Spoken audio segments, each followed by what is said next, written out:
In every revolution, there's one man with a vision. You can't handle the truth.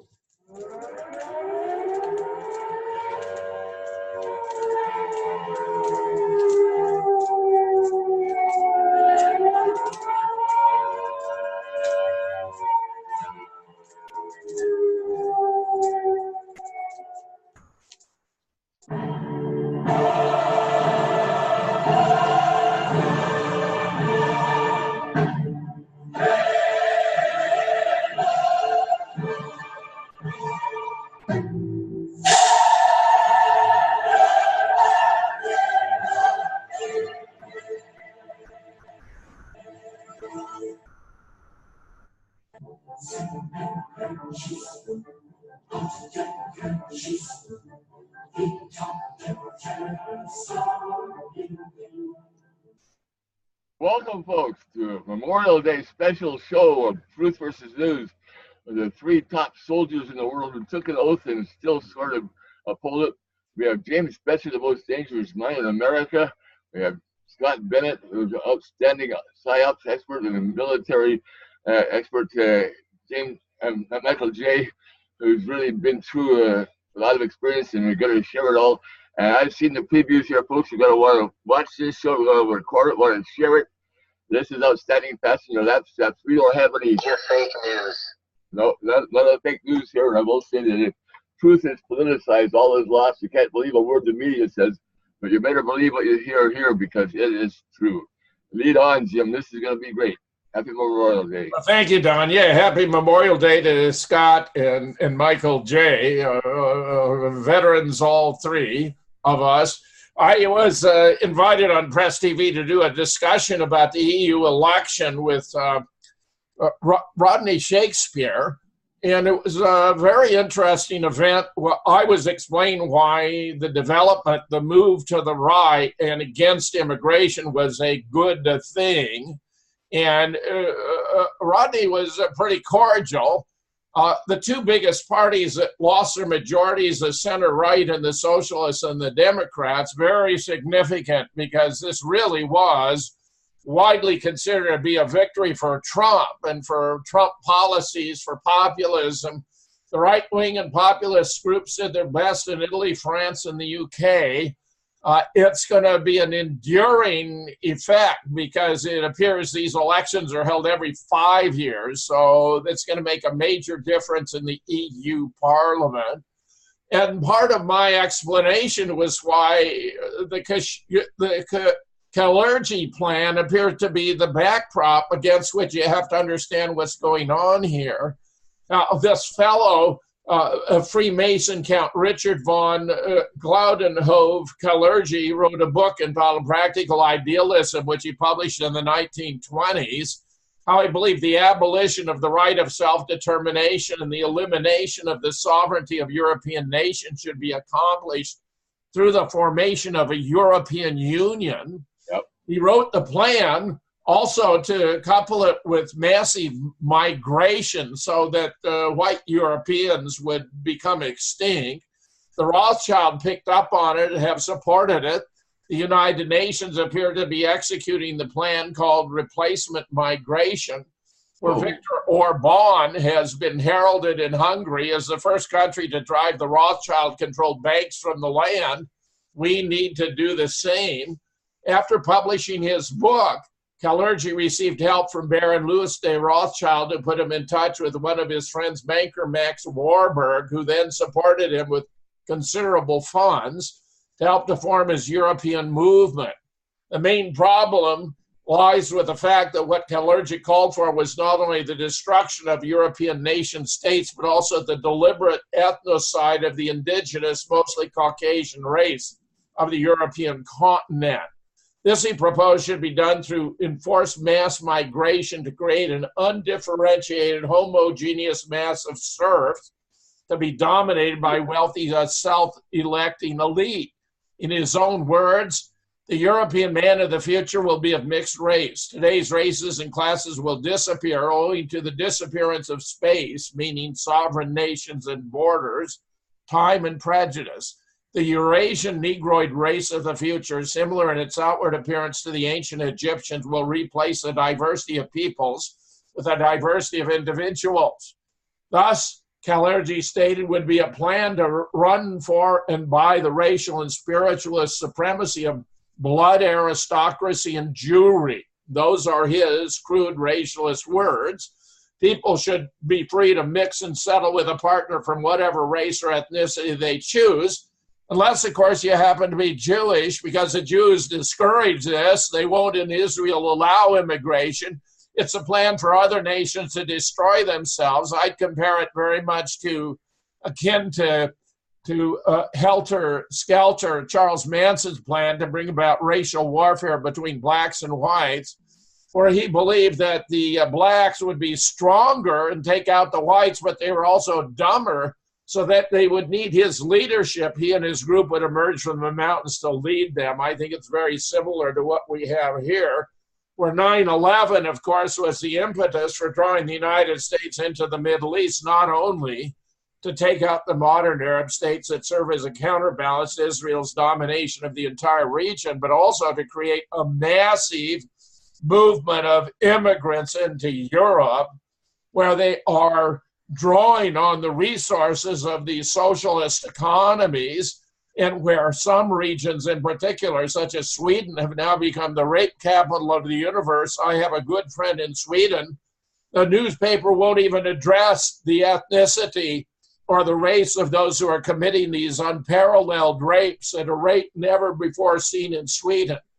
And what has to be appreciated, as I was seeking to convey on Press TV, is the historical perspective. This plan is a long-term plan that could take hundreds of years to develop and require multiple resources. But look how much of it is coming to pass. Right. Scott. Terrible. Yeah, I think the Kalergi Plan awakening is what is affecting Europe. They're waking up. They're seeing very. Uh-oh. Lost your sound. Lost your sound, Scott. Yeah. We lost your sound, Scott. You were good to begin with, and then it dropped. Yeah. Unbelievable. Oh, yeah. Michael J., pick up while Scott gets, see if it can make audio. Thank you. I think Scott might take some of his bandwidth down by closing all other programs. The only thing that seems to help in this situation. I'm so grateful that I saw your interview there on on Press TV.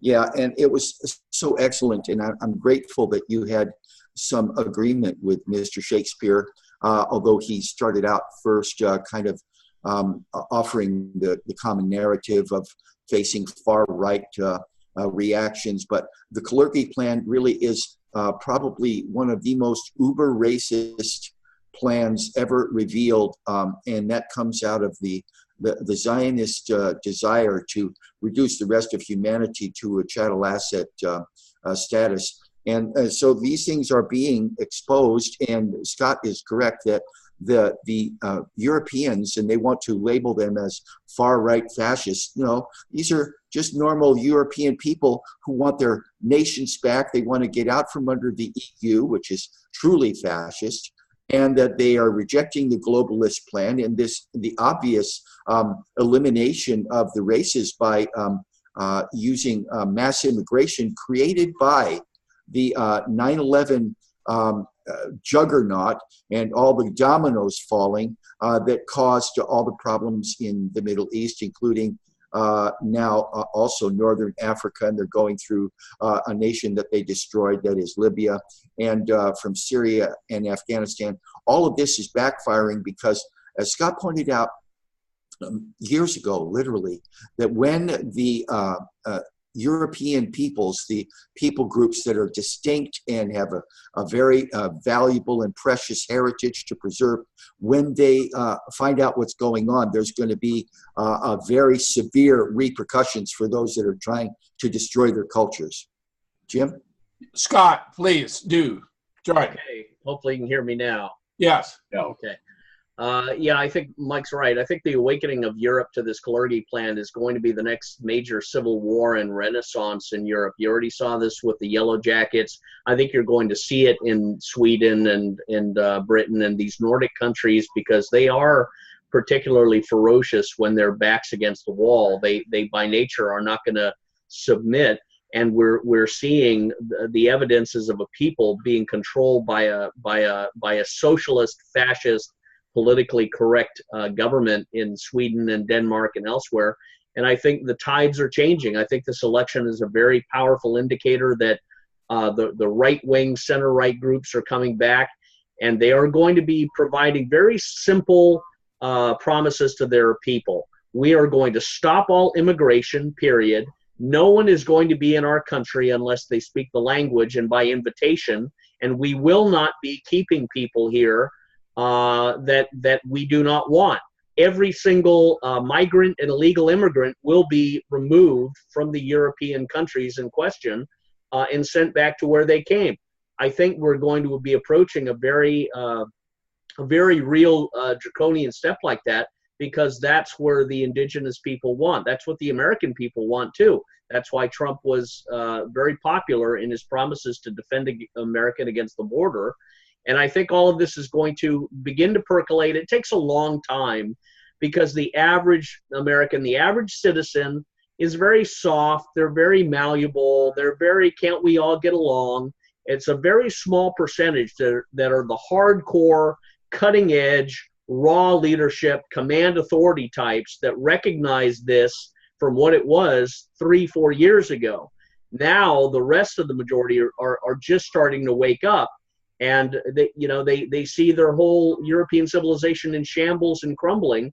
So their only hope is now to vote for right-wing strong leaders and reject these fantastical socialists like Macron and Theresa May. All of these people, and Merkel, they're all going to be lucky to escape with their lives. And I think you'll also, as I've said before, Russia is going to be courting the new Europe, and very successfully, because Russia knows how to handle these people. And by temperament, Russia does not compromise. And the European people in their heart really know when feces hits the fan, the Russians are the one to go to. The United States will sell you out as soon as they get whatever natural resources they acquire from you. Go ahead, Jim. Scott, isn't it staggering? That's exactly how it is. It's exactly how it is. The United States has no credibility whatsoever. John Perkins laid it all out in his Confessions of an Economic Hitman, and the rest of the world has caught up. They know what's going on. They can no longer be played. Meanwhile, we have Trump ordering the declassification of the intel related to spying on the Trump campaign. This is causing deep state panic.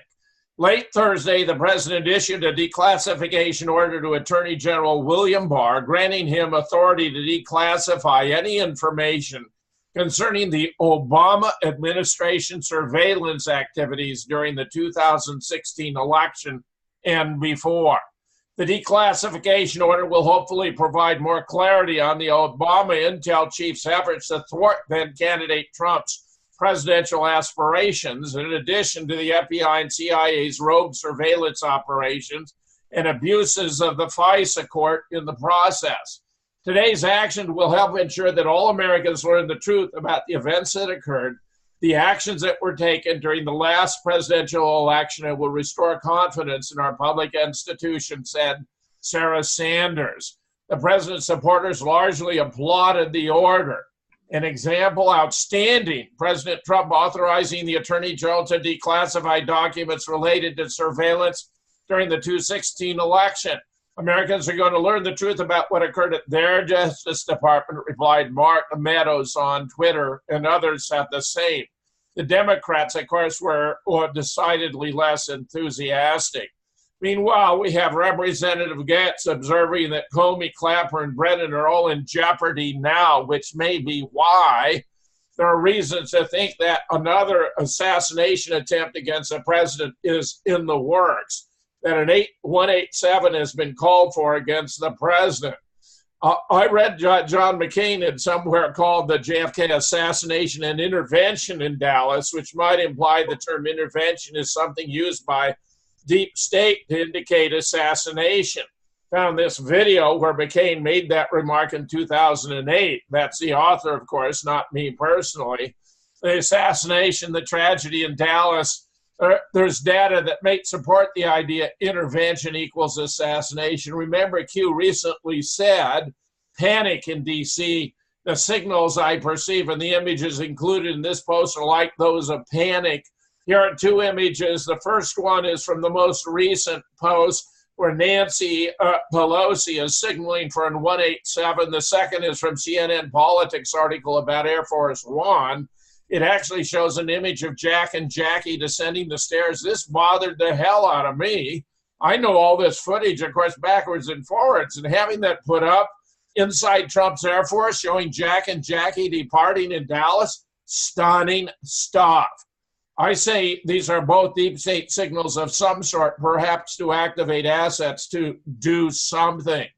Meanwhile, Trump, angered by phony inquiries, blows up a meeting with Pelosi and Shermer. Trump abruptly blew up a meeting with the Democratic congressional leaders Wednesday, declaring he couldn't work with them until they stopped investigating, really saying we can investigate or we can legislate, we can't do both. Sean Spicer went on Fox to explain why the president is exactly right. He was very clear about it. Former White House Secretary Sean Spicer argued that Democrats should not impeach Trump because he's only guilty of covering up nothing. During an interview on Fox News, host Sandra Smith explained how Speaker Nancy Pelosi had recently revealed that Democrats believe the president is involved in a cover-up. My reaction is, what cover-up? Spicer complained. The first part of what she said is we need to follow the facts. And the facts are we've had 3 investigations. They put all their eggs in the Mueller basket, if you will, and he came out and said very clearly there was no collusion. Spicer alleged Democrats have invested everything to try to undermine this president. They lost the election, he exclaimed. They continue to figure out excuses as to why that happened. Now they've had 3 opportunities, a House investigation, a Senate investigation, the Mueller report, all of which have come to the same conclusion. Fox News anchor Eric Shawn reminded Spicer the Mueller report also revealed Trump appeared to obstruct justice 10 times. But again, you have to cover up something, Spicer said, raising his voice. So if there's no underlying crime, there's no underlying issue, which Mueller was conclusive about. You can't cover up nothing. If there was no collusion, there was nothing to cover up. He said it very clearly. He said it very well. Scott.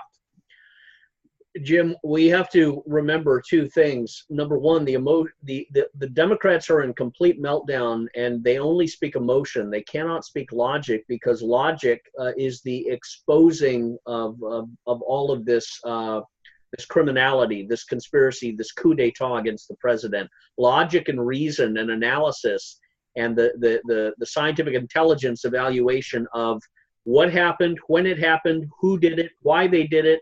The facts, the analysis of the facts will prove beyond a shadow of doubt that a coup d'etat was orchestrated, a conspiracy was manufactured, it was a political operation designed to overthrow the president of the United States. That's a very real crime that Barr and the rest of Trump's investigation and the Inspector General are all analyzing.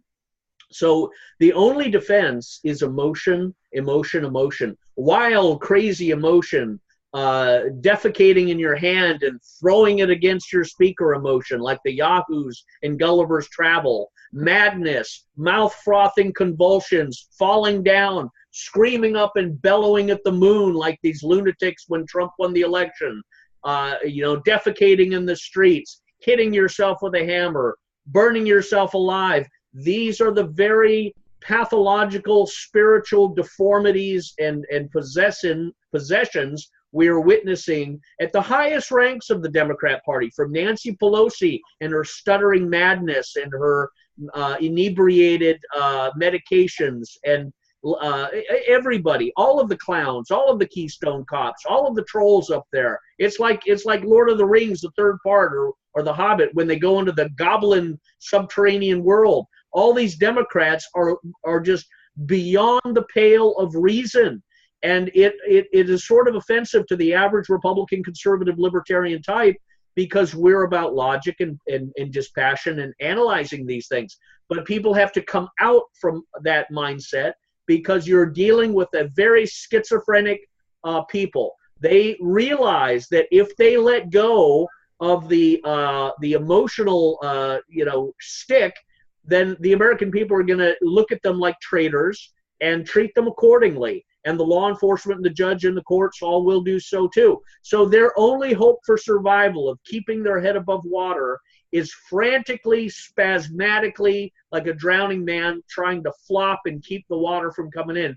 But what do they say? When your enemy is in the midst of drowning, don't help him. Don't put your arm out and grab him. Let the Democrats come apart. Let them continue to scream. Trump has had to do this. He couldn't stop this for 2 years. He had to let it take its course. He has, and now it's being shifted. The tsunami is coming back, right? The tide went out as far as it could. The Mueller report exposed nothing, and now it's coming back, and it's revealing everything. And I know this personally, Jim, and you know that we've been talking about it ad nauseum. This has gone on since 2009 with Hillary Clinton and the shell game of Swiss banks and terrorist financing, and Eric Holder and Tim Geithner and Laney Brewer and Barack Obama and Loretta Lynch. All of them were involved in this massive conspiracy with Brad Birkenfeld. Julian Assange and WikiLeaks provided the documents that proved it. I got it from Brad. I sent it up the food chain. I sent it up the chain of command. And people like Senator Dianne Feinstein got it, and they tried to bury it. It's just because I'm hanging on like a pit bull on a rubber tire, I'm not letting go. And then we saw Uranium One, and then we saw Fast and Furious, and then we saw Too Big to Fail, all the banks. All of this is related to their crimes, and that's why they've tried to cover it up. That's why the Justice Department colluded with the State Department. That's what they are continuing to cover up. That's why the CIA was involved, because Brennan was named back in 2012. All of this stuff is now coming out, and you're watching them react with just coming apart at the seams madness. So this is as hysterically comical as it is to watch. It's also something that has to take its course, and Americans need to get angry about this and morally outraged and, in a sense, politically violent when they go to debates, when they go hear these speakers, when they go in the voting booth. They need to go on the full attack that you have represented the greatest fraud in the history of the United States, and you should be executed for treason, Congressman, Senator. And by God, I hope everybody in this room are the ones to take you to that gallows, because that's the seriousness of this. And I think it's going to take that shape. Go ahead. Michael J. Oh, I don't know why. Now, Michael J., you're on mute, Michael J. yeah, mute.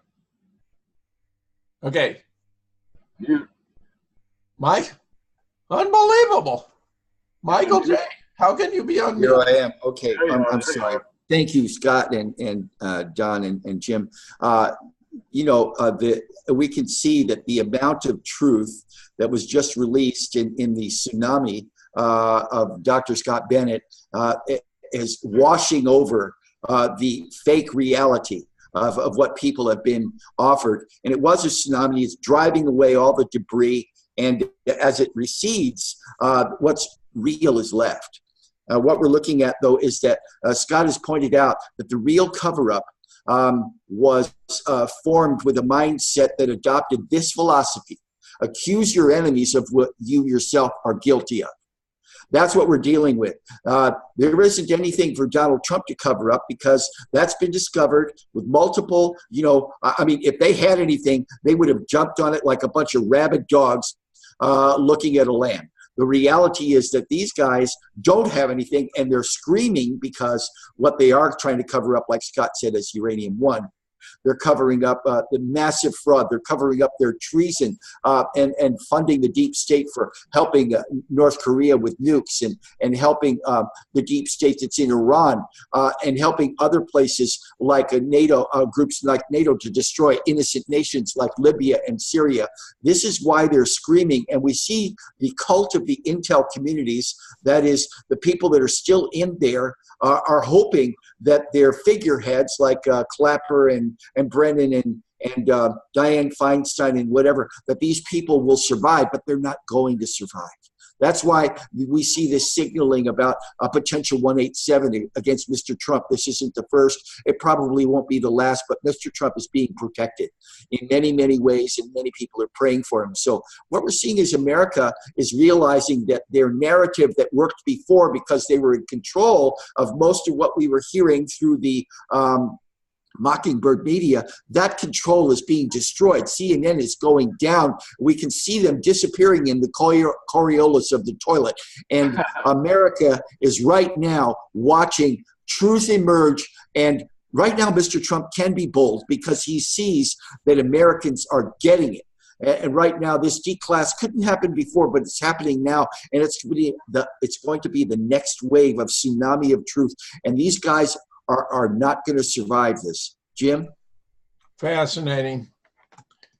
Great comments. Meanwhile, Trump continues with a lot of tension with Iran. If Iran wants to fight, he tweets, that'll be the official end of Iran. Never threaten the United States again. I find that a bit anomalous since Iran hasn't launched a war of aggression against any other nation since 1775. Meanwhile, we have on the Saker Iran threat, UK special forces join U.S. strike group in Persian Gulf as tensions mount. British special forces have been flown into the Middle East as part of a secret contingency operation to counter potential Iranian attacks on UK merchant shipping transiting the narrow waters of the Persian Gulf, except they would be Mossad false flag attacks.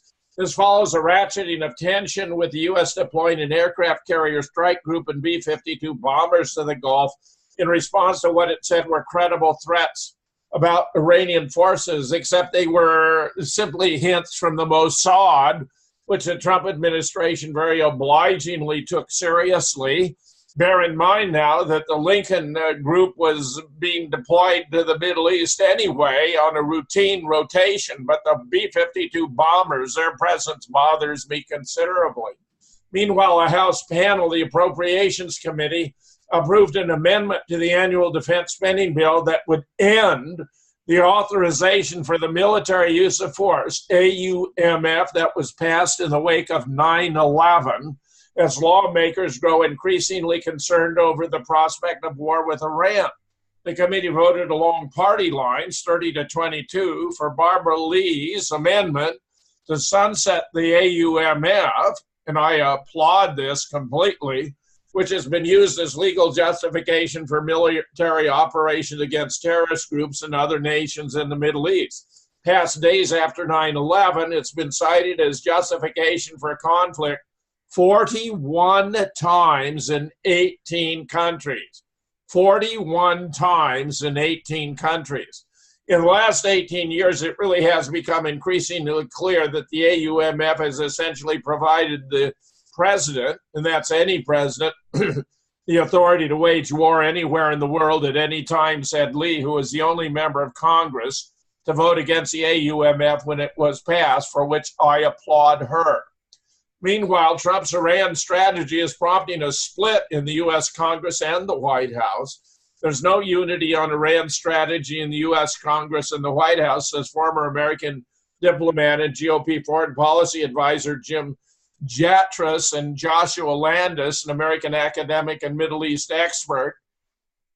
According to Jim Jatras, former U.S. diplomat and foreign policy advisor to the Senate GOP leadership, the Democratic Party's opposition to any confrontation with Iran is largely partisan. I think the Democrats, in a way, are torn between their opposition to Trump, the fact that their base does not want a war. They also have a legacy loyal to the Obama nuclear agreement with Iran, he said, citing the Joint Comprehensive Plan of Action, usually referred to as the Iran deal, unilaterally torn apart by Trump in May of 2018. The former foreign policy advisor highlighted that Democratic lawmakers are still trying to bring Trump down. Again, this is where domestic policies get mixed up with foreign and military. There's no clear distinction between when we're talking about Iran and what we do about Iran, and when we're talking about how to get Trump out of office. It just blends together. Joshua Landis, an American academic, head of the Center for Middle East Studies at the University of Oklahoma, noted the Democrats' efforts to resist the Trump administration's policy that could drag the U.S. into a war with Iran are weak. According to him, although the Democrats are trying to push back on some of the saber rattling, they will all follow Trump if Iran kills an American soldier or if Iran really blows up any ships in the Strait of Hormuz. Now, are they going to complain about Iran being innocent or this intelligence being bad? He continued. But the fact is, by crushing Iran economically, Iran is going to strike back, at which point the Democrats will have to go along with any military response. It's a very troubling situation. And I've explained before how Donald has adopted a basically Zionist foreign policy as though it were dictated by Bibi Netanyahu, including declaring that Jerusalem is the capital of Israel, that the Golan Heights, which is Israeli-occupied Syrian territory, belongs to Israel, and demonizing the Iranian Revolutionary Guards by declaring them to be a terrorist organization, which Bibi Netanyahu boasted was at his request. This is all, to me, very troubling. Scott. Well, President Trump has said he doesn't want regime change with Iran. He doesn't want war with Iran.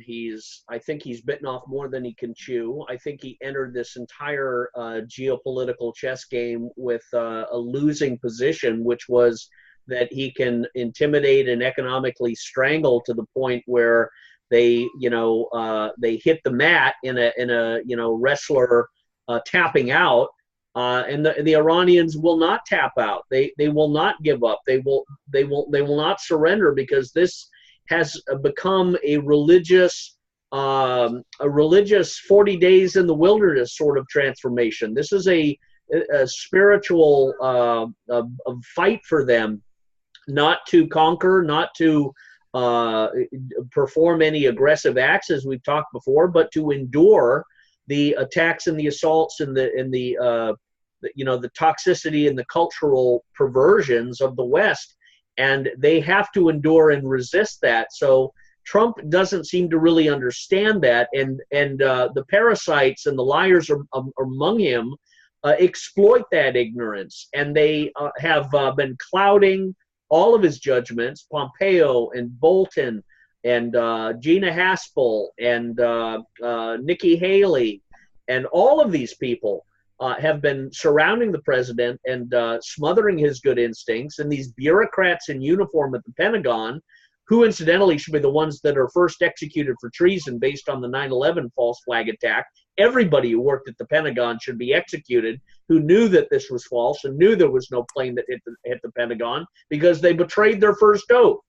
And because of the military not standing up, and this is the day to say it, Jim, because the military didn't stand up on 9/11 at the Pentagon, we have been engaged in 19 years of war because of the military. They didn't have the guts, they didn't have the character of their forefathers to stand up and say, and I honor the oath of the Constitution of the United States, and this did not happen the way the president, Dick Cheney, and the rest of these people at the White House and certain members of Congress did.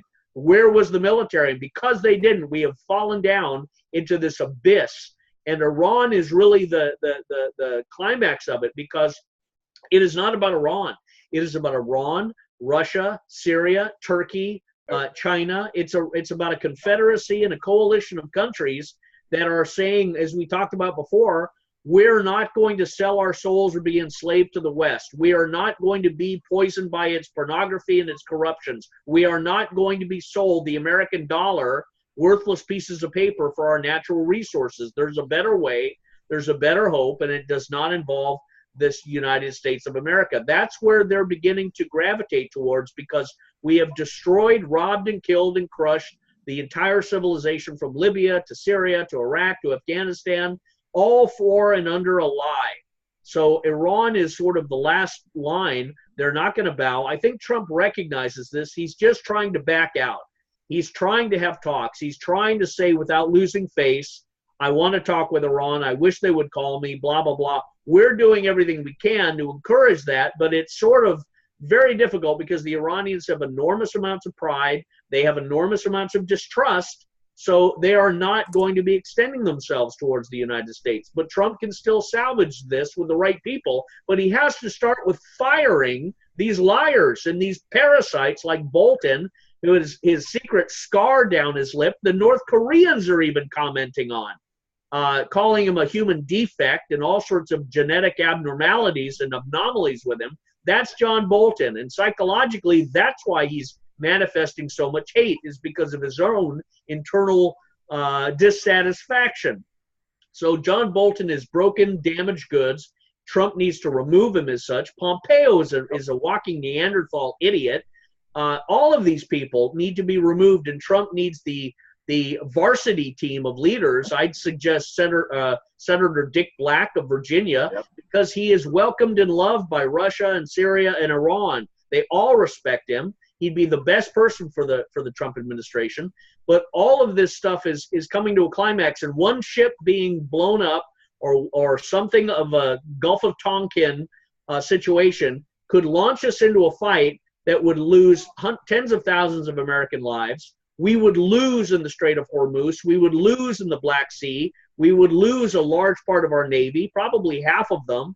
And you'd see the entire world militarily double down and take half the chessboard because we're arrogant and stupid and listening to arrogant, stupid people, when what we really need to do is sort of back away and use Pakistan as an intermediary for Iran and or Russia as an intermediary, and get back to orient ourselves around and against China, not enemies that do not exist, such as Iran and Russia. Jim? Michael J. Thank you. So many good points, Scott. Let me say this, all nations, we're discovering now, all nations seem to have a deep state. Some of these nations have a deep state that permeates so much of their governments like Germany, like Britain, like the Five Eyes in Canada and Australia, New Zealand. All of these people are involved in this collusion against the real America, and the real America elected Donald Trump. The real America is coming up to speed. The real America right now, they're coming out of where they were, refusing to participate for decades. I was one of those, refusing because I didn't want to make a choice between the evil of two lessers. And the reality of what we're facing now is America realizes when we began to use the internet to expose our globalist plans for destroying our economy, flushing millions of Americans into FEMA camps, that we began to realize what was really going on under the Obama nation and under Hillary Clinton when she started destroying wholesale lives around, in Syria and in Libya. So what we're looking at here is that Tulsi Gabbard has gotten a lot of well-deserved attention because she's promoting, things that real Americans, and she understands this, and she was in the military, she understands the price that could be paid, and she's saying, I would free Assange, I would pardon, what's his name over there? Snowden. Bradley Manning. And Bradley Manning, okay, she would probably pardon Snowden also. But in any case, we're seeing that Democrats are coming out saying we can't promote war. This whole thing that happened as far as 9/11 opening the door, first of all, for the people that are willing to commit treason and destroy American lives, they did that. And they put American military to death in the Pentagon in order to open the door for genocide throughout the Middle East. And these were policies that so provoked the other nations that there is pushback now. Mr. Putin has let us know that they have torpedoes that can be released and then wait outside a harbor, and they're in stealth mode waiting outside American harbors, and these are nuclear tipped torpedoes.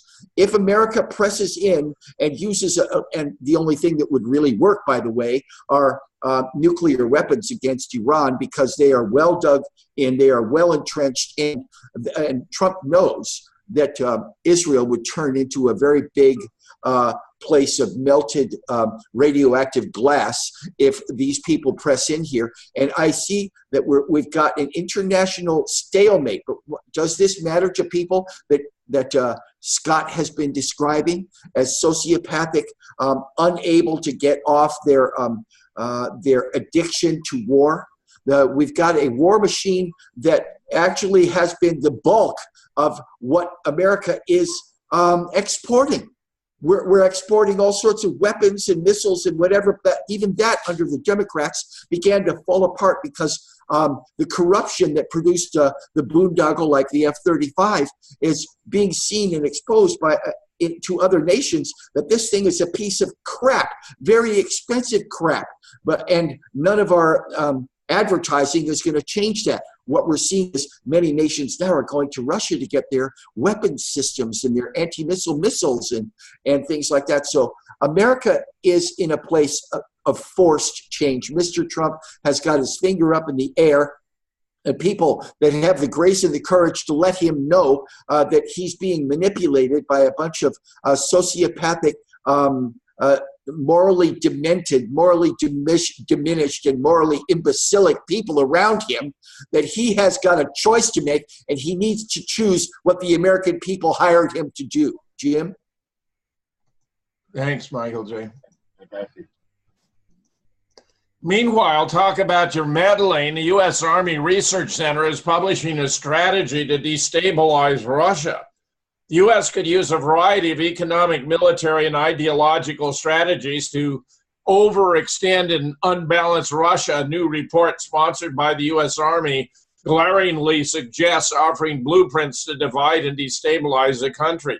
The study examines nonviolent, cost-imposing options that the U.S. and its allies could employ to weaken Russia's economy, military, and government structures, and was conducted by the Rand Arroyo Center, the U.S. Army's federally funded research arm. While U.S. officials and mainstream media constantly fret about vague and unverified claims of Russian meddling, interference, and efforts to sow discord in U.S. society, the Rand report openly details a shameless plot to drum up social discontent and social divisions in Russia. The report says Russia suffers from deep-seated but exaggerated anxieties about the possibility of Western-inspired regime change. Evidently, the authors don't recognize the irony of calling those concerns exaggerated in a document dedicated to describing specific ways to do precisely that. Indeed, the document goes on to say the U.S. could create the perception that the Russian government is not pursuing the public interest and could encourage domestic protests, which might distract the government and render it less able or inclined to threaten Western interests abroad. This strategy probably would not work, however, the document admits. Coming on the heels of 2 years of hysteria over alleged Russian interference, the document provides a disturbing insight into the do as we say, not as we do ideology of U.S. exceptionalism. And of course, there has been no media scramble to highlight Washington's interfering ways or calling out the glaring hypocrisy. In the economic realm, the report suggests that measures like expanding U.S. energy production and imposing harsher trade and financial sanctions would help to stress and degrade the Russian economy. One particularly Machiavellian idea the study suggests would be for the U.S. to find ways to encourage skilled and well-educated Russian youth to immigrate. Such a plan would have few costs or risks and would help the U.S. while hurting Russia. Unfortunately, the negative effects for Russia would only be felt over the very long term. Geopolitically, the report offers the U.S. could consider providing more lethal aid to Ukraine, but acknowledges this option could lead to a much wider conflict. Increasing U.S. support to Syrian rebels is another option, but it could result in similarly unsavory outcomes, including damaging efforts to combat Islamic terrorism. The U.S. could also try to reduce Russian influence in Central Asia, promote uprisings in neighboring states, and flip Transnistria and expel Russian troops from the unrecognized, mostly Russian-speaking region that broke away from Moldova after the Soviet Union collapsed in 1991.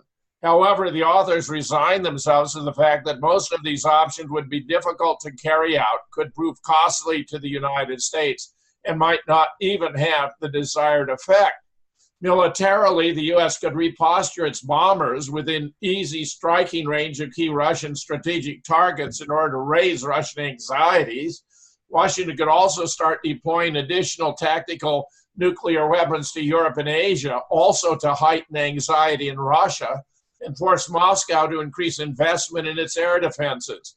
The development of new long-range bombers and space-based weapons would also worry Moscow, but here the U.S. risks being drawn into an arms race that could backfire, the report warns.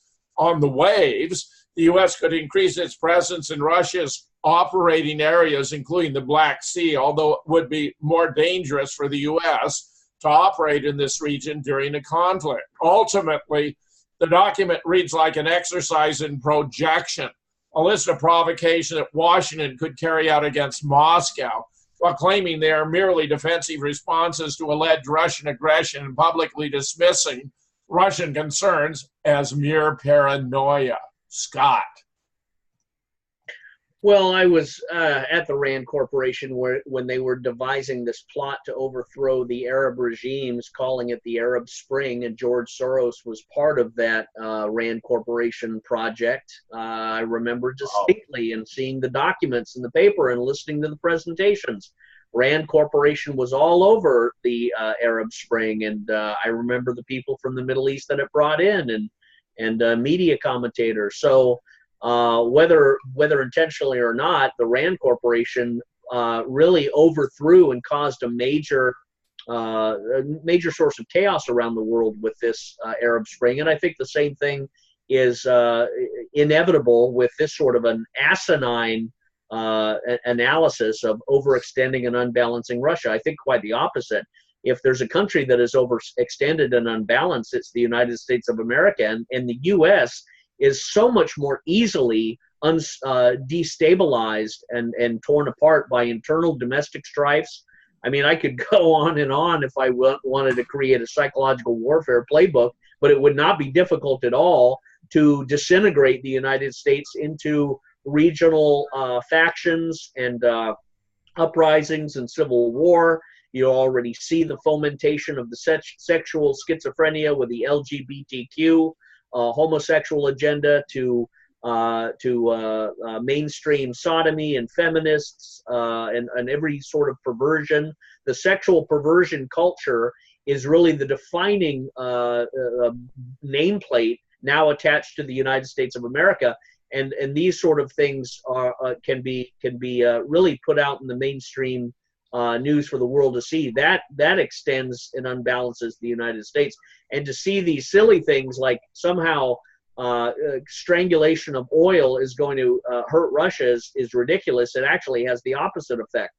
And to suggest that the U.S. is going to continue to double down on the original agenda and invent and regurgitate the lies of chemical attacks in Syria when we know the white helmets and the MI6 were responsible, and trying to resurrect a Cold War is an indication that you have a bunch of tired old fools who are in the military or just getting out and are looking to do nothing but move food around the plate and regurgitate this nonsense of a Cold War simply for money, for their careers, for their paychecks, to pretend that they're doing something to help America, and they're not. By destabilizing Russia, or even plotting and planning to do it, you are destabilizing America, and you're alienating President Trump and really Russia, who is probably one of America's best allies in facing the troubles that we're going to be seeing with the Middle East and with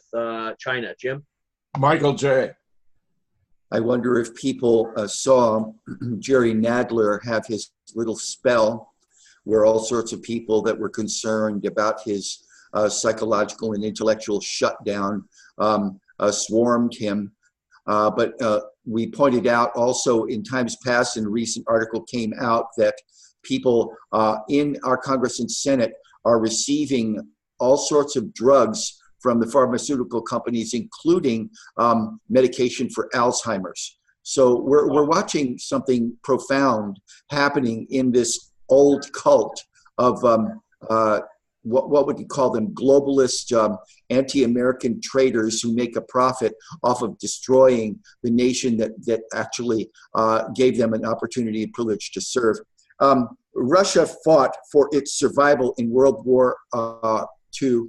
Russia fought for its survival in dealing with decades of ruin orchestrated by the Bolsheviks, who were turning Russia into a huge system of elimination where 66 million of its citizens were executed. That was the real Holocaust during World War II and prior to that. And also, they turned the nation into a culture of gulag mentality. They survived what was an existential attempt to destroy it, financed by the West. America has never had an existential crisis where we were suffering from invasion, where we actually, though facilitated the invasion of many other nations, including China, including Korea, including Europe, and what we've seen is the people that were financing both sides of the war are the same people who own and run the Federal Reserve System.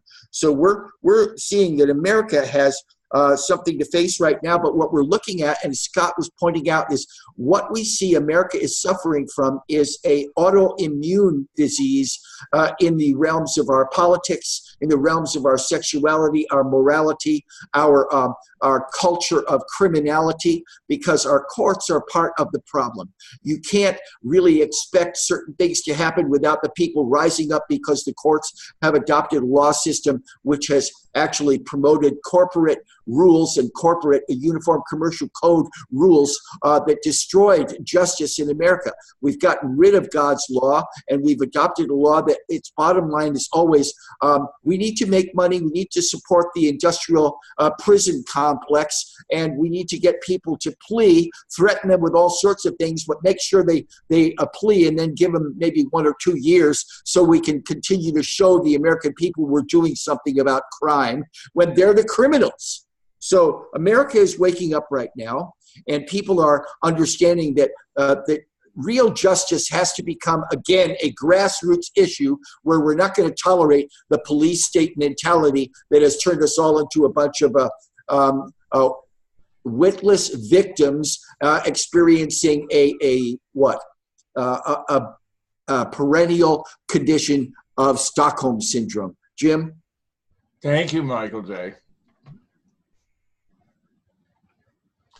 Meanwhile, UK Prime Minister Theresa May appears to be resigning after her Brexit failures, but other reports suggest because she was complicit in the effort to stop Trump, the surveillance of the Trump campaign and so forth. This appears to be the real reason Theresa May is stepping down.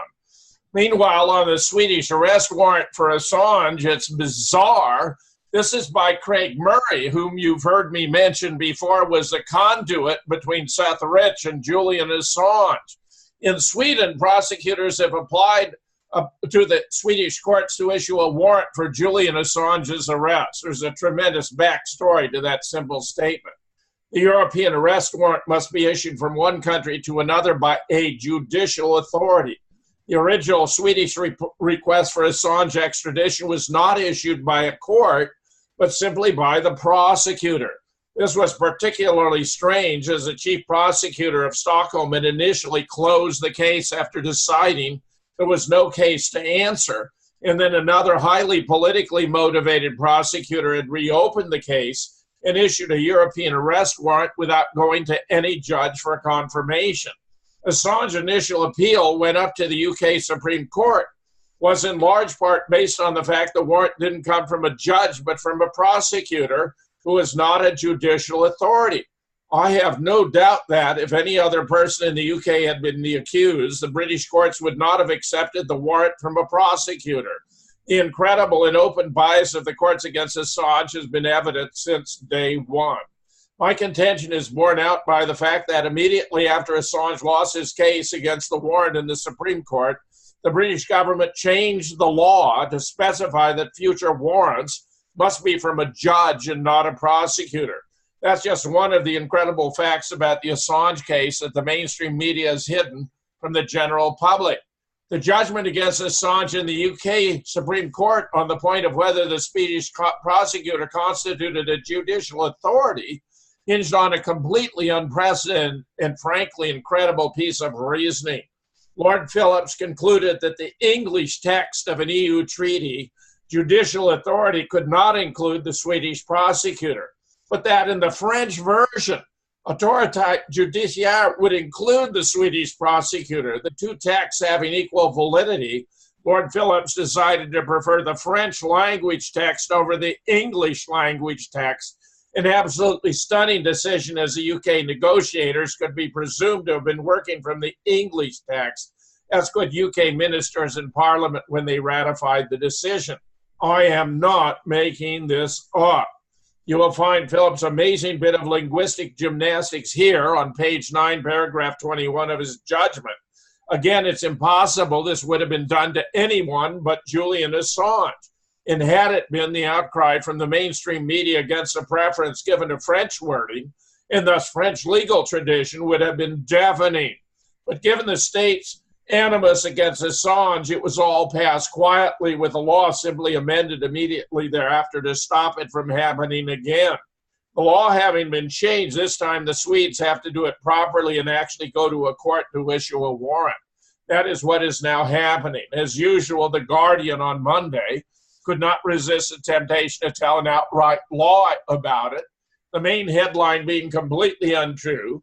Sweden has not filed a request for arrest. Sweden is going through its judicial process, which it skipped the first time, in order to decide whether or not to file a request for arrest. This gives Assange the opportunity to start the process of fighting the allegations, which he strenuously denies in the Swedish courts. However, at present, a Swedish lawyer cannot access him in London's Belmarsh high-security jail, which is typical of the abuses of process to which he is being subjected. It is not political correctness that prevents the UK mainstream media from investigating the extraordinary nature of the allegation against Assange in Sweden. For example, in the case of Nafissatou Diallo, the hotel housekeeper who brought charges against prominent Frenchman Dominique Strauss-Kahn, the UK media had no compunction whatsoever in publishing the name of the alleged victim from the very first moment of the allegation against DSK. The entire story was raked through in detail by every single national newspaper, extensively by the BBC. Meanwhile, Assange may spend the rest of his life in jail. He's got a hanging judge.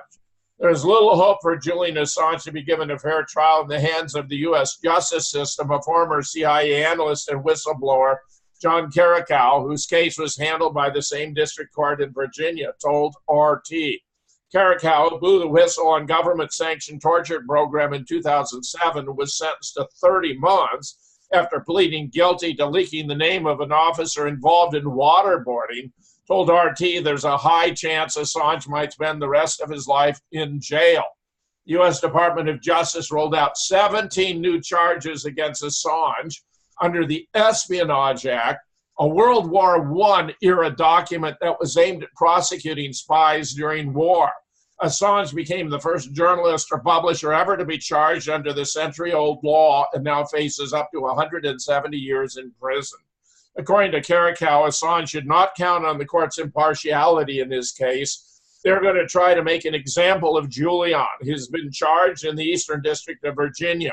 His judge was also my judge, and ex-Snowden's judge, and the CIA whistleblower Jeffrey Sterling's judge, who reserves every national security case for herself. Speaking from his own experience with the same district court, Carricow argued that they're going to try to give him as many years as they can, which means a sentence of 30 to 40 years if served concurrently. The only avenue worth taking a shot on is to protest the constitutionality of the Espionage Act, notorious for its vague language, to the Supreme Court. You'll have immediate standing to appeal on the basis the Espionage Act is unconstitutionally vague, he said. the Supreme Court has never ruled on this issue. That may be the way to go. Scott, assuming we have time here before we have to take our break. Actually, we got to take a break right now. Okay. I haven't been watching this time. It's been so fascinating here.